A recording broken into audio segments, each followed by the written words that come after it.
নমস্কার বন্ধুরা, আমি সঙ্গীতা ছাদ বাগানে চলে এসেছি। এসেই প্রথমেই এই বুদ্ধজুঁইটার উপর নজর পড়লো, কত কুড়ি এসেছে। তবে আজকে বুদ্ধজুঁই নিয়ে নয়, চন্দ্রমল্লিকা নিয়ে কাজ করব।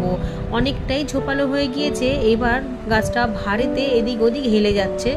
সরু সরু লাঠির সাহায্য নিয়ে তিন দিকে গেঁথে দিয়ে সুতো দিয়ে গোল করে ঘুরিয়ে বেঁধে দিলে খুব ভালো সাপোর্টও পেয়ে যাবে, গাছটাও ভালোভাবে ঝাঁকড়া হবে। আর মাঝে মধ্যে তো মাথা কেটেই নিচ্ছি যাতে আরও ঝাঁকড়া হয়। গাছটা আরও ভালো হতো যদি না এত বৃষ্টি হতো। বৃষ্টির তো আর শেষই নেই এবছরে।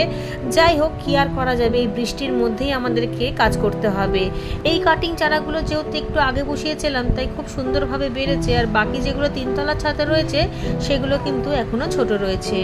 বাঁধার পর একটু হলুদ গুঁড়ো ছিটিয়ে দিলাম যাতে মিলিবাগের কোনো ভয় না থাকে, কারণ চন্দ্রমল্লিকাতে খুব তাড়াতাড়ি মিলিবাগ লেগে যায়। সাথে গোলাপটা দেখুন কত সুন্দরভাবে ফুটেছে, রংটাও কিন্তু অসাধারণ।